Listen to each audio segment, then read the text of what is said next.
안녕하세요. 쓸데없이 공부 많이 하는 언니들 쓸공언니입니다. 저는 여러분의 글로벌 경제 감각을 관리해드리는 정관리입니다. 안녕하세요. 금쌤입니다. 네, 드디어 계절의 여왕 5월이 돌아왔네요. 네. 이 5월이 되면 일조량이 현저히 늘어나면서 이 사람의 기분이 조금 들뜨거나 괜히 마음이 바깥으로 향하거나 이 설명하기 어려운 감성을 느낀다고 하네요. 네. 게다가 이런저런 행사도 많은 달 아닙니까? 네. 이럴수록 건강관리를 소홀히 하면 안 되겠습니다. 네, 맞아요. 이 무리하지 마시고요. 건강관리 유의하세요. 네. 자, 지난 시간에는 2월, 4월에 걸쳐 엔비디아의 주가가 어땠나 이 변화를 살펴봤는데요. 네. 이전 시간에 예고 드렸던 바와 같이 오늘은 이어서 젠슨 왕이 계획 중인 엔비디아의 AI 제국 건설에 대해 이야기 나눠볼게요. 네. 금쌤, GTC라고 들어보셨나요? 무슨 게임 이름처럼 들리는데요? 네. 당연히 게임은 아니겠죠? 네, 이 GTA라는 게임이 있는데 네. 자, 게임 이름은 아니고요. 네. 이 엔비디아가 매년 여는 미국 연례 개발자 회의의 이름이에요. 이 공식 명칭은 엔비디아 GTC고요. 네. 이 GTC는 이 GPU Technology Conference의 약자예요. 이 말 그대로 처음에는 GPU 기술 중심의 행사였죠. 네. 자, 그런데 이제는 AI 때문에 이 사실상 AI 인프라 발표, 새칩 공개, 로보틱스, 자율주행, 데이터 센터 전략까지 모두 다루는 엔비디아의 연간 전략 발표 무대가 되었어요. 네. 예, 그래서 GTC는 기술 컨퍼런스가 아니라 AI 시대의 중앙은행 회의다라는 농담이 있을 정도예요. 마치 중앙은행에서 금리를 발표하면 전 세계 경제가 움직이듯이 여기서 한마디가 나오면 반도체 주가가 움직이죠. 예전에는 애플 키노트가 시장 영향력이 컸는데 이제는 엔비디아의 GTC가 이런 역할을 하는군요. 예, 맞습니다. 이 지난 3월 16일 미국 캘리포니아 산호세에서 GTC가 열렸는데요.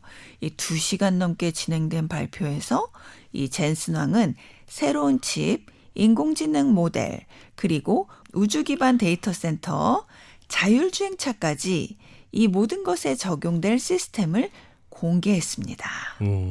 그는 이러한 신제품들이 향후 수년간 1조 달러가 넘는 AI 관련 하드웨어 판매를 가능하게 할 것이다 라고 말했죠. 와, 대단한데요. 사람들의 반응은 어땠나요? 일단 엔지니어들은 아주 열광적으로 반응했어요. 예, 하지만 투자자들은 좀 신중한 입장을 보였죠. 왜일까요? 네, 투자자들이 신중할 수밖에 없는 이유는요. 네. AI 붐의 지속 가능성에 대한 의문이 커지고 있기 때문이죠. 이 지난 시간에도 좀 언급을 했잖아요. 네. 예, 그랬던 바와 같이 지난 2월 25일에 엔비디아가 사상 최대의 분기 실적과 강한 성장 전망을 발표했음에도 불구하고 다음날 주가가 하락하는 일이 있었죠. 예, 작년 10월 고점 이후 주가는 약 13% 하락했는데요. 네. 이 반면 같은 기간 미국 반도체 기업 지수는 약 6% 상승했었고요. 반도체 기업 지수가 상승한 와중에 엔비디아 주가는 오히려 내렸다는 건 엔비디아의 위상이 예전 같지 않다는 뜻인데요. 네, 그런데요. 이제까지 엔비디아가 대단한 성과를 이룬 것은 사실입니다. 네. 예, 이 엔비디아의 GPU는 AI 모델 구동에 쓰이는 핵심 반도체로 전 세계 AI 칩 처리 능력의 3분의 2 이상을 차지합니다. 와, 전 세계 AI의 대부분이 엔비디아 칩으로 돌아가고 있다는 거군요. 예, 그렇죠. 네. 이 지난 1월까지 1년 동안 엔비디아의 매출은 2,160억 달러로 3년 전에 비하면 8배였습니다. 음, 시가총액이 1조 달러에 도달하는데 거의 30년이 걸리기는 했지만요. 이 긴 시간 이후에 2년 만에 4조 달러를 돌파했고 4개월 뒤에는 잠시 5조 달러를 넘은 적도 있었죠. 와, 정말 대단한 발전을 했네요. 네, 그렇죠. 이 젠슨 황의 말대로라면 엔비디아는 더 높이 올라갈 수 있대요. 그는 지금까지 AI 인프라에 투입된 수천억 달러는 시작일 뿐이다라고 말하는데요. 네. 앞으로 수조 달러가 더 인프라 투자에 들어갈 것이라고 해요. 아, 또한 엔비디아는 자금 여력도 충분한 상태입니다. 이 현금 흐름이 다른 빅테크들보다 많아요. 이 현금 보유액만 해도 620억 달러 이상인데요. 네. 그중 3분의 1은 지난 1년간 벌어들인 것입니다. 와, 현금을 이렇게 많이 벌어들이는 이유가 뭘까요? 예, 지난 1년 동안 엔비디아의 현금 흐름이 폭발적으로 커진 이유를 쉽게 말씀드리면요. 네. 이 돈이 들어오는 속도가 돈이 나가는 속도보다 훨씬 빨랐기 때문이에요. 즉 엔비디아는 지금 AI 붐의 가장 앞단에서 매출이 거의 현금처럼 바로 쌓이는 구조를 갖고 있어요. 이 GPU는 아주 가격이 비싸죠. 그리고 마진이 매우 높습니다. 네. 이 엔비디아의 AI용 GPU는 지금 사실상 공급이 부족할 정도로 수요가 많은데요. 네. 이 대표적으로 H100과 블랙웰 같은 계열은 한 장당 수천만 원에서 수억 원 수준으로 거래됩니다. 와. 그 조그만 게요. 그죠? 네. 그리고 무엇보다도 중요한 건요. 원가보다 판매 마진이 매우 높다는 건데요. 네. 이 최근 엔비디아의 그로스 마진은 70%대 중후반까지 갔어요. 와. 와, 대단하죠? 네. 일반적인 제조업에서 그로스 마진이 20-30%인 걸 생각해 보면 네. 그로스 마진 70%는 압도적인 수준인데요. 그렇죠. 네. 그러니까 다시 한번 쉽게 말씀드리면 100만 원어치를 팔면 70만 원이 남는다는 거예요. 그러니까요. 그렇죠? 네. 자, 그리고 이 엔비디아의 고객들이 빅테크들이잖아요. 네. 이 마이크로소프트, 아마존, 메타, 알파벳 같은 곳들인데요. 자, 이들이 데이터 센터를 열심히 짓고 있잖아요. 네. 그러니까 한꺼번에 엄청난 양의 GPU를 주문합니다. 이 몇만 개 단위로 주문을 하니까 네. 와, 대단하잖아요. 한 개에 그러니까요. 1억인데 몇만 개 주문을 네. 합니다.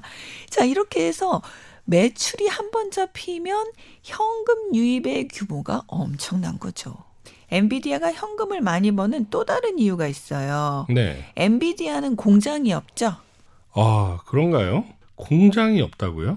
그러면 칩을 어떻게 만들까요? 네, 생산은 외주를 주죠. 아. 네, 이 주로 TSMC가 엔비디아 칩을 생산합니다.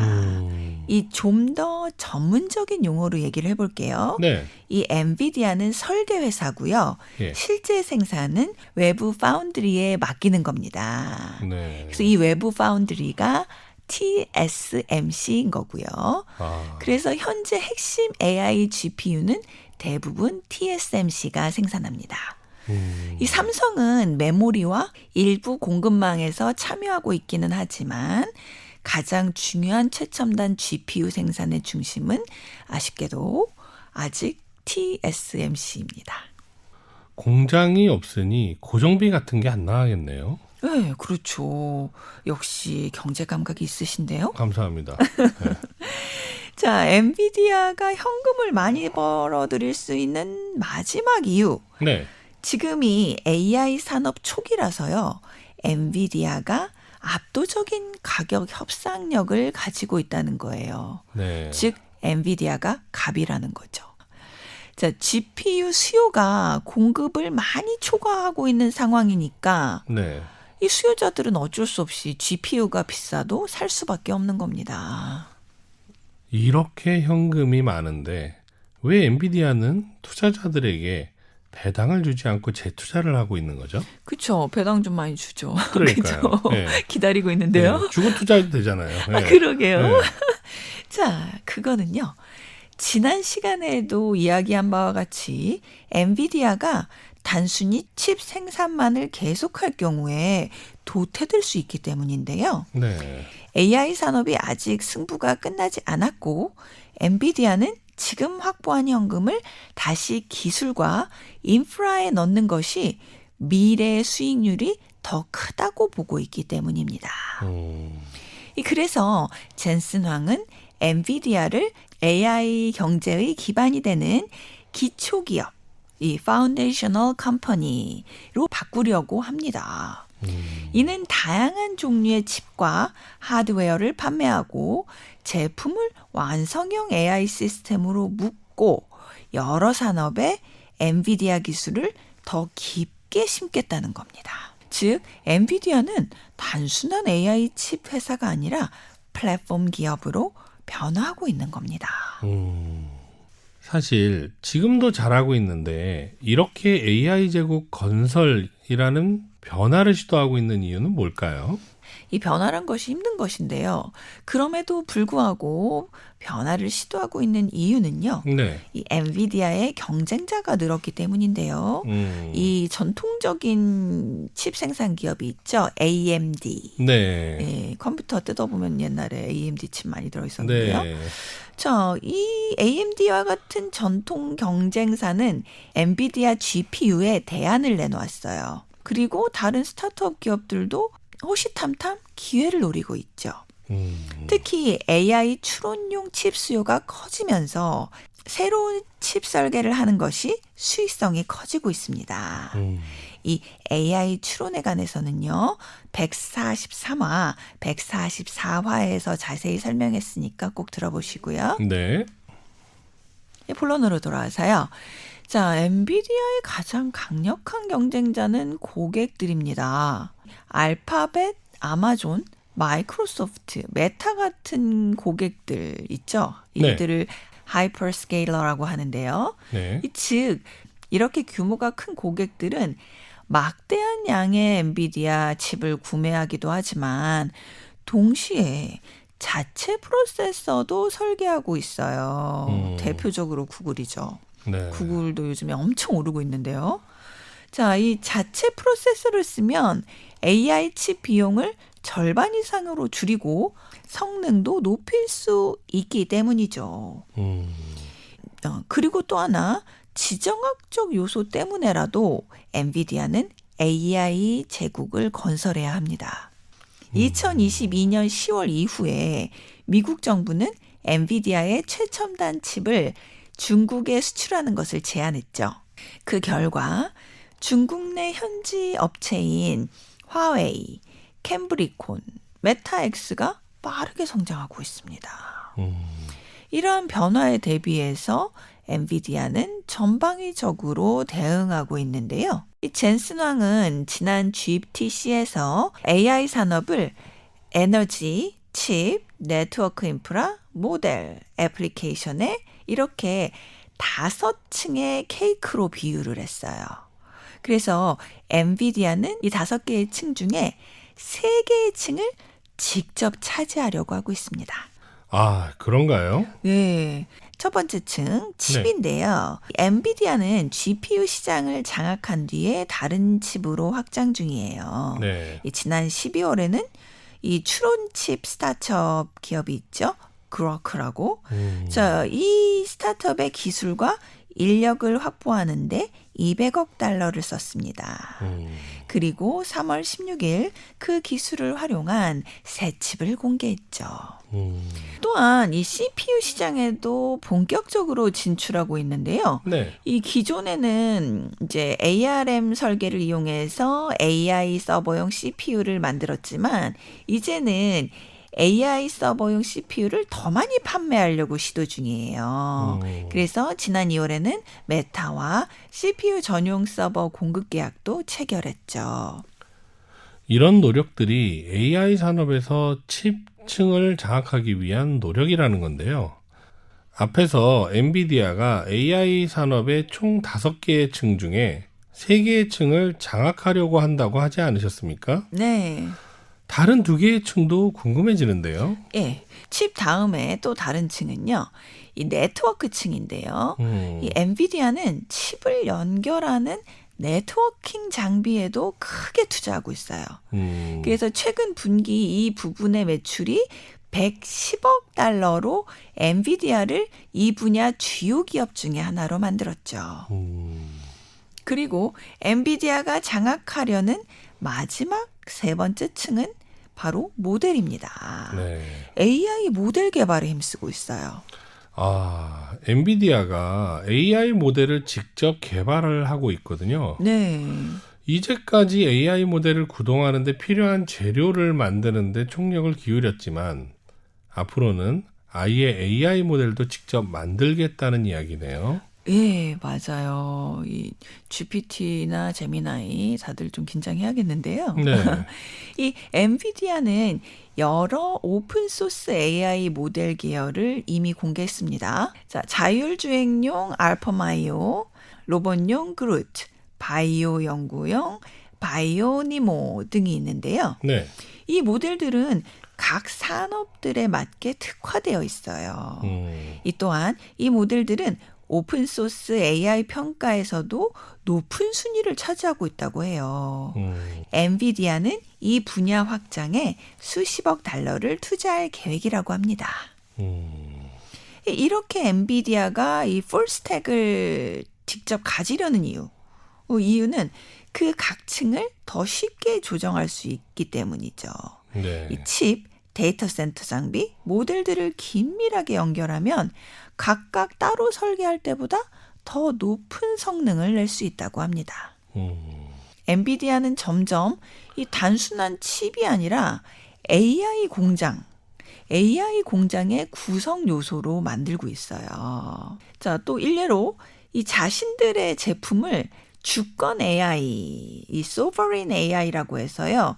이 주권 AI를 시도하는 정부를 대상으로 또 AI를 직접 팔고 있어요. 네. 이 주권 AI 매출은 지난 회계연도 300억 달러를 넘어서면서 3배나 증가했어요. 와. 주권 AI라는 것이 무엇인지 궁금한데요. 예, 주권 AI라는 것은요. 이 각 나라가 자국의 언어, 데이터, 법, 안보 기준에 맞춰서 AI를 자국 안에서 직접 구축하고 통제하는 것을 의미하는데요. 네. 정부가 자국의 AI의 주권을 지키겠다는 거죠. 자국 AI 인프라를 구축하려는 정부나 국가 프로젝트에 엔비디아가 자사 AI 칩과 서버 시스템을 통째로 팔고 있는 겁니다. 쉽게 말하면 어떤 정부가 우리나라 안에 외부의 간섭을 받지 않는 AI 데이터 센터를 만들겠다라고 하면 이 엔비디아가 GPU와 네트워크 장비, 서버 설계를 공급하는 겁니다.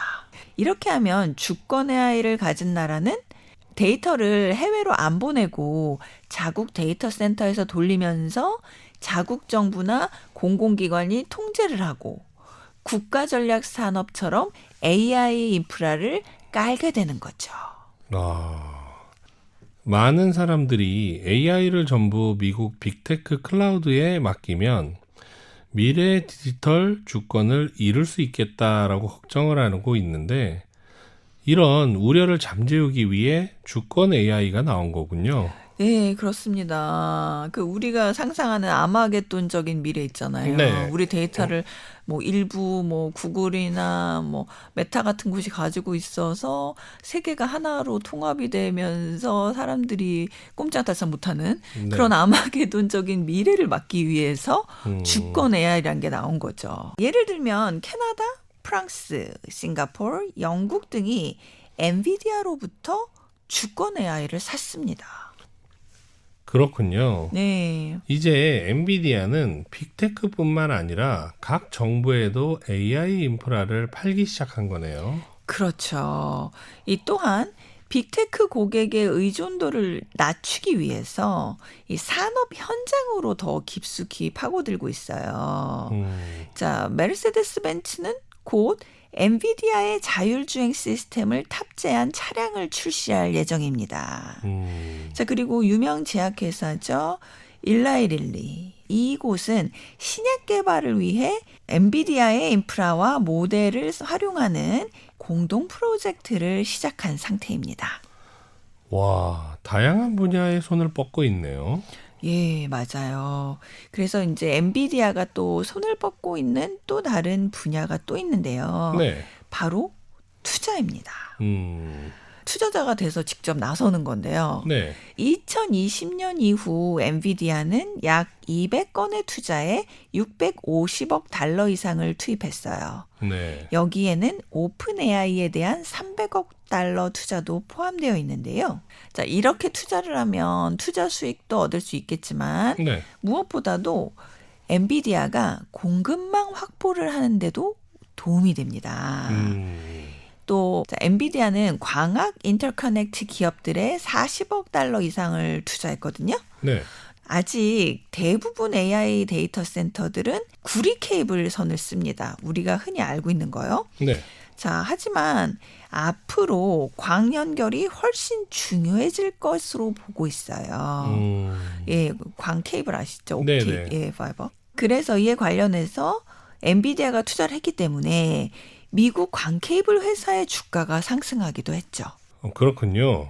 엔비디아가 AI 산업 여러 방면에서 그 영향력을 키워가고 있네요. 네. 그런데 반도체 산업은 수요 급증 시 공급 부족이 자주 발생하는 특징이 있지 않습니까? 네. 생산 속도가 수요를 못 따라갈 경우가 많은데 네. 이것을 피그 사이클이라고 부르기도 하고요. 예, 맞아요. 돼지 사이클. 네. 엔비디아 역시 반도체 칩을 생산하는 그 기업이니 피그 사이클의 영향을 받지 않을까요? 네, 그렇죠. 뭐 엔비디아도 반도체 생산 기업이니 피그 사이클의 영향에서 뭐 아주 자유로울 수는 없어요. 네. 자, 즉 엔비디아도 재료가 있어야 칩을 만들 수 있다는 거죠. 네. 이 여기서 간단하게 GPU가 만들어지는 과정을 조금 살펴볼게요. 네. 이 엔비디아는 칩을 직접 만들지는 않는다고 했죠. 네. 하지만 어떤 메모리를 얼마나 어디에 붙일지까지 미리 설계를 합니다. 그리고 공급망을 조율하죠. 그래서 GPU 본체는 TSMC가 만들고 AI용 고급 메모리인 HBM은 SK 하이닉스 같은 메모리 업체가 공급을 해요. 그런 뒤 TSMC가 그 재료들을 다 모아서 최종 패키징해서 결합을 합니다. 엔비디아는 그 모든 과정을 오케스트라의 지휘자처럼 지휘하는 거고요. 와, 재밌네요. 그렇죠? 네. 자, AI용 고급 메모리 이 HBM. 이 HBM이 올해와 내년 상당 부분까지 이미 예약이 끝났다고 해요. 그래서 이제 엔비디아는 필요한 AI용 고급 메모리 HBM을 미리 대량 확보한 상태라고 합니다. 와, 미리 SK 하이닉스에 예약을 해서 재료를 많이 확보해놨다는 이야기네요. 예, 그래서 요즘 또 SK 하이닉스, 삼성전자 주가가 많이 올랐었죠. 맞습니다. 네. 그만큼 GPU 수요에 재빨리 대응할 여유가 있다는 것이고, 따라서 피그 사이클의 영향을 덜 받을 수 있겠네요. 네. 와, 여러모로 엔비디아가 잘 나가고 있는 건 사실이네요. 그렇죠. 네. 예. 물론 이것이 뭐 엔비디아의 지배력이 영원할 것이다라는 거를 보장하는 건 아니에요. 네. 다른 업계와 마찬가지로 언제든지 경쟁사들이 수익성을 잠식해올 가능성은 있는 거죠. 네. 자, 그래도 어쨌든 현재로서는 엔비디아가 우위를 차지하며 AI 제국을 계속 확장해 나갈 것 같네요. 제국의 확장이라는 말을 들으니 스타워즈 제국의 역습이라는 영화가 떠오르네요. 네. 그러네요. 네. 이 제국이라는 말 굉장히 네. 장엄하게 들리는데 네. 그런데 이제 그 뒤에는 항상 흥망성쇠라는 말도 따라오잖아요. 네. 예, 흥과 성도 있지만 예. 망과 새도 있다. 예, 네, 잊지 맞습니다. 말아야겠습니다. 네. 오늘도 함께 해주셔서 감사드리고요. 이번 한 주는 흥과 성이 가득한 한 주가 되시기를 바랄게요. 네. 다 같이 즐거워합시다. 즐거워합시다.